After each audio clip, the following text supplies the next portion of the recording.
Hey, what's up guys? Tony here, and welcome to another episode of Tuesdays with Tony. And in this episode, we're going to be talking about being an informed citizen. And this comes on the heels of the CISPA, the great, very controversial CISPA discussions that happened late last week throughout the weekend. And Billy the Kid actually wanted me to talk about CISPA, and I actually recorded about a 20-minute long commentary where the actual heart and soul of my commentary was supposed to be about the same topic, about being a well-informed citizen. However, I got so far removed from that by talking about CISPA, I thought that I should re-record this commentary and bring it back to just being an informed citizen. And the reason why I'm doing that is because there are things that I see within at least the American society that bother me, and it all has to stem from people just not taking the time and the effort to making themselves truly informed about a situation. And CISPA is a great example of this because of the fact that when I was watching the Twitter feed, and you look up hashtag CISPA or hashtag stop CISPA, it was flooded with false information. At least from what I perceived, from what I've read. When I read the bill and I read what people were saying on Twitter, it was false information. The people were afraid of several different things. A lot of it had to stem from SOPA from last year. A lot of it, people thought that suddenly, copyright problems would become an issue again, like SOPA. A lot of people were thinking that that CISPA is a spy program to illegally spy on Americans.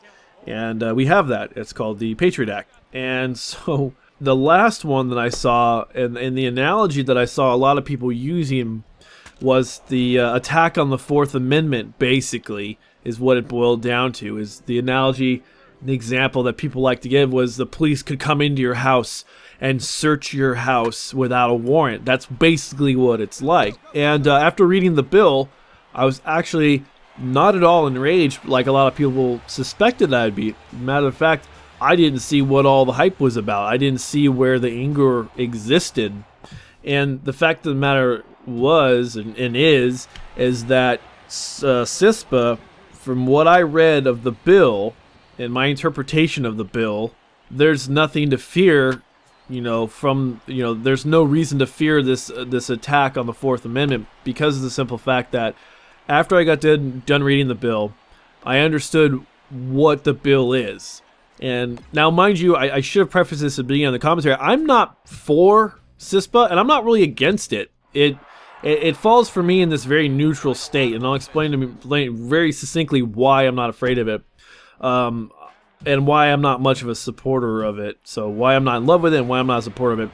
And the reason why is just because of the simple fact that it is an amendment to the 1947 National Security Act. And of course there's many amendments that have been added on to the National Security Act as the country has evolved out of World War II throughout the Cold War until now.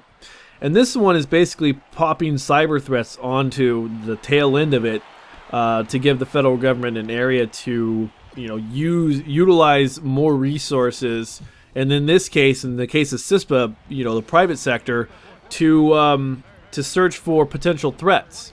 A lot of it, the entire bill, it talks at length about national security. It is almost every single section has something to do with national security. It comes up over and over and over again.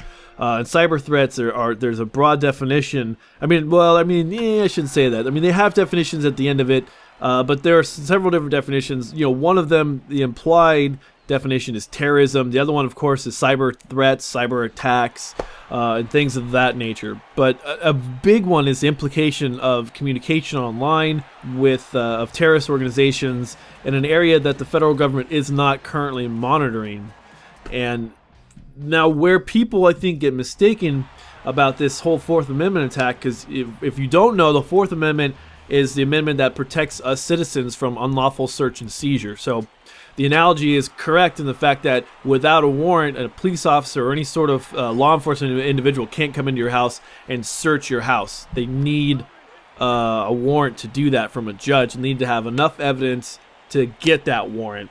And the concern is that the CISPA bill will allow the federal government to spy on Americans and take from us stuff unlawfully, private information.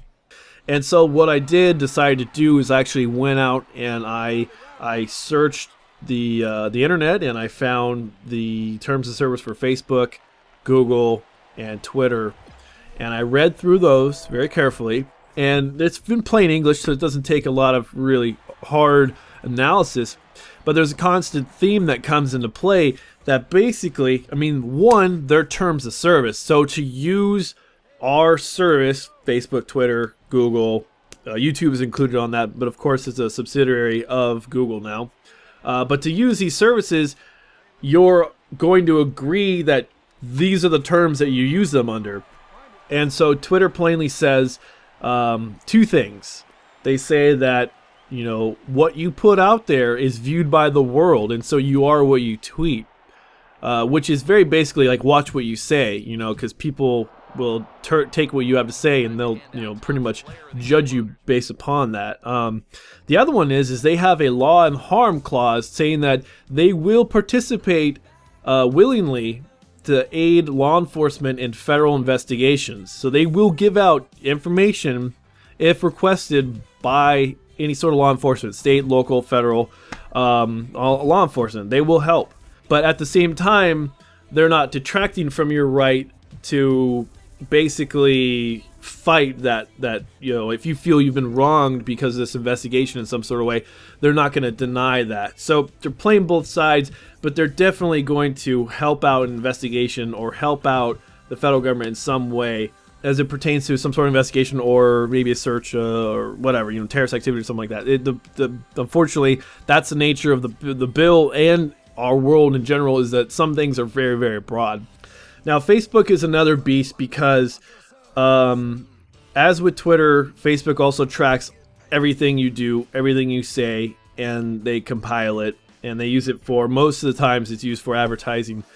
But with Facebook as well, there's a component that there will be, and this is where the bill comes into play, is they will actively assist the federal government if asked to do so. And I think that's the one thing that a lot of people are confused about, is that the CISPA bill isn't the government saying that they're going to do something regardless of the private sector. They're actually making this wide open for the private sector, and they want to encourage sharing of information. And I really suggest you guys take a look at the bill and read through it. And for those of you guys who really have the time and effort, read through it carefully and see what they're saying, because you might come to the same conclusion that I have, that I don't have anything to fear from CISPA. Kind of like with the Patriot Act, 99% of Americans are unaffected by the fact that, the U.S. government will key in on certain phrases. Basically what they're after are the bad guys. If you're not a bad guy, then you've got nothing to fear. There's no reason for the government to, spy on you. You're not that important, to be honest. I hate to break the news to you, but you're not that important. I'm not that important. A lot of Americans aren't that important. The people that they're looking for are the people that want to do bad things. Like I said, national security is a very large, overarching theme of this bill. Now, the conspiracy theorists out there, and myself to a certain extent, because of the broad language of the bill, makes me wonder, who defines national security? That is subjective. That is up to the person in the Oval Office, Right now, we've got the whole, President Obama said that he can authorize drone strikes upon American citizens. And a lot of people are like, Jesus Christ, what the fuck? That's unheard of. But really, his job is to protect this country from threats in foreign or domestic threats. And unfortunately, we saw in Boston, we have homegrown domestic threats that we need to take care of. And I'm pretty sure that this bill is going to pass. I honestly do. I really have a strong feeling that it's going to pass because it's coming out right after the Boston Marathon bombings. And it seems like after any sort of tragedy, there always comes a time where some sort of legislation just happens to come up. And it may not have passed before, but given the circumstances in this post-Boston Marathon bombing world we live in, it'll pass. It will pass, and it'll probably go. And this is where it gets tricky, because President Obama has said he will veto that bill And if he does, it'll get kicked back to Congress, which they can overturn the veto. So it could come into law, and if it does, it'll be probably January of next year. And so what I'm going to do is I'm going to keep a close eye, and if it does pass, I'm going to keep a close eye on the terms of service of Facebook and Twitter, because of the fact that, to go in just very, very briefly, the CISPA, the way it's supposed to work is that the federal government is going to be investigating something, and they're asking the private sector for help. Now, the private sector has the right, and this is inside the bill, the private sector has the right to either help the federal government with an investigation, or allow them to look through their database, or they have the right to say no. So they could say yes, or they could say no. That is up to the private sector. That's up to these companies, and it's in the bill. Now, here's the thing, though, is also within the bill are some caveats, because the bill has most to do with what the federal government cannot do. And so one of the things is they can get access to, with the permission of, these private sectors. And so what the private sector can do is they can actually list out who can actually view it, as far as agencies, and whether or not they allow the federal government to allow other private sector intelligence gathering agencies to take a look at the information as well. And what they can also do is they can also narrow the search. You can say, okay, we'll let you look at our system and our information, but you can only look for, you're looking for terrorist activity, boom, look for terrorist activity. That's all you can search for. So if there are people out there who are, I don't know, pirating music or pirating movies or whatever, that information, if they come across that information, they cannot pass that information off to anybody else, because their search is only applicable to terrorist activities, right? So then if a future investigation, like, hey, by the way, if they do tell like someone else, which is against the rules, they cannot share that information out. So like, say for instance, here we go. Say for instance, the CIA is given access to look through Facebook's system to look for terrorist activities. They find something on there about piracy. They cannot go to the FBI and say, by the way, there's information on the Facebook system, the network, talk about piracy. If you want to crack down on this piracy, you need to get, there. That's against the rules. They cannot talk about that. If Facebook does not allow the CIA or the FBI access to their systems, they can't look at it. Then again, also, the narrow is so narrow, the search is so narrow that that's outside of the spectrum.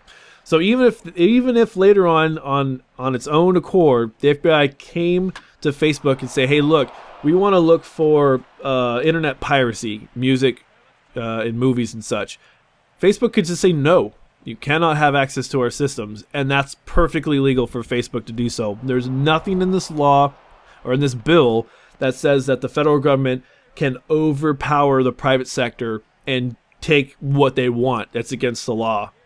And the reason why a lot of people are kind of confused, like, why is it that Facebook and Twitter and some of these other companies that weren't for SOPA are now for CISPA? And that's because that now there's actually a component within the bill that allows for pretty much legal protection. Like Facebook, all these people, if they participate willingly without the need of a warrant, if they participate willingly with this, then they're free from any sort of future court cases or whatever from people who feel like they've been wronged.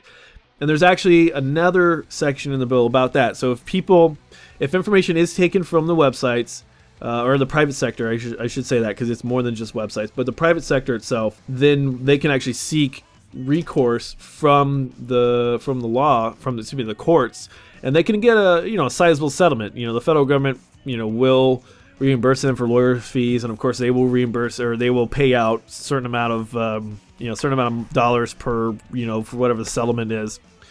So kind of in a nutshell, from what I've read, and this is it ended up being a little bit of an overview of the bill from what I read, the bill is essentially a information sharing setup about cyber threats, and between the federal government, the private sector mostly, and then there are these other private cyber, like, in it, what the heck are they? They're like cyber information. I can't remember off the top of my head. Anyways, other private security setups. And the other thing is, that's actually another point that I should bring up, is that there are qualifications. You have to have a certain certification to even be and have access to. So obviously, you have to be a federal agent of some standing, And there's also review boards. The National Security, was the National Intelligence Committee or something like that. They hold, the chair of the National Intelligence holds reviews on data that's collected, the effectiveness of the data that's collected, everything. Actually, I wish I had it in front of me right now. I could tell you guys about it. But going back onto my original topic, I really believe that people out there need to sit down and form their own opinions and really just not get on the bandwagon. I saw a lot of bandwagoning this weekend, and I thought it was sort of unjust, because the hate for the bill was unjust just because of the fact that once I saw what people were saying, and once I went and actually viewed and read the bill myself, I didn't understand what all the hoopla was about. And again, like I said, I'm not really for it. I'm not really against it. I think that there are some aspects of that bill that need to go into place, because if they're making a bill, they don't have enough resources, and they're trying to do this. They're trying to prevent these future attacks and future cyber attacks. But on the other side, there's some very broad wording, as you would expect in there, and it kind of goes without saying. So I'm on the fence about it, but bring it right back to what I was talking about. Just because there's some broad language in there, and there might be some, I think Reddit is one of the websites that's not for this, it doesn't mean that it's an evil bill that's going to circumvent the Fourth Amendment. Just to give you guys a quick civics lesson, even if a bill, well, actually, before we get to that, the guys who are writing this stuff, the majority of them are lawyers. They practice law before, being elected to office. They obviously know how to write in legalese. They know the law. They know what they can do and they know what they can't do. And of course, will they try to push the envelope? Yeah, of course. Are they, this was proposed by a Republican, a person who, I think all people are wanting to uphold the Constitution. No one's trying to circumvent the Constitution, but Republicans more than anybody else are like very strict interpreters of the Constitution. And it was written by a Republican, and I'm really sure that a Republican in this day and age, as conservative as they have become, are not going to willingly go out and circumvent the Constitution. But to go beyond that, even if the bill was to pass, and even if suddenly we found that perhaps it does circumvent the Fourth Amendment, the Supreme Court will strike the bill down. The law, if it was at that point, it wouldn't be a law. They would review it, and they would strike it down as unconstitutional, and it would go away. So there's really nothing to fear from CISPA. I guess it's just sort of a piece of old man advice. If you see something, you wonder why are people so enraged about this? Just go back and look at the original source and make up your own mind. And if you have to do extra research like I do, I wanted to look up the terms of service. I wanted to see, what does Facebook and Twitter and Google have to say about sharing information and collecting the collection of information to begin with. And I was actually surprised to find that they collect so much data, but they just don't, we just don't know about it because it's not going anywhere except for to ad agencies or whatever. So the other thing that I actually didn't even get to is the fact that, this turned into a 20-minute commentary like the other one. The fact of the matter is about the Fourth Amendment, the space that we're occupying on Facebook, on Twitter, that's not private to us. That is private to the companies of Facebook and Twitter. That's their private space. They are letting us use it as long as we abide by the terms of service. And it's a public forum. Twitter obviously is a public forum. Facebook is a public forum. And so the data that they collect they can surrender that data to the government to help out, any investigation. So it's not the government that is, circumventing the Fourth Amendment. It is, Facebook and Twitter that is actively participating in investigations and supplying them with data that they have collected that we have willingly given to them. And that's what it is. It's really not this evil government coming to spy on us. And that's just the way I see it. You might see it completely different, and I understand that and I respect that.